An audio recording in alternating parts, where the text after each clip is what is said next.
Do you want to know how you can enable or disable your email login using 1xbet? If yes, then this video is especially for you. Hello and welcome to TechTube. It's your host back again with yet another interesting tutorial video. In this video, I'm going to teach you how you can enable or disable your email login on 1xbet. Go ahead and open any browser on your PC and go to 1xbet.com and make sure that you are logged into your account. The next thing you want to do is go to your account. After you click on My Account, this page will load up. On the left hand side, you can see your personal account settings. So go ahead and click on Personal Accounts and you can see your email address over here.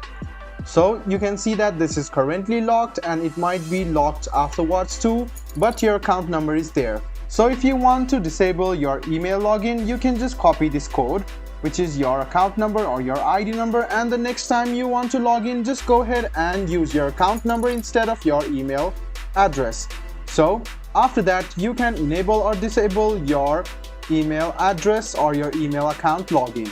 So guys, I hope this video about how you can enable or disable the 1xbet email login was helpful for you. If you still have any kind of confusion, please do mention us on the comment section down below. Like the video, subscribe to the channel, and do hit the bell button for more. Hope to see you in the next video as well. Until then, goodbye, take care, and make sure you enjoy.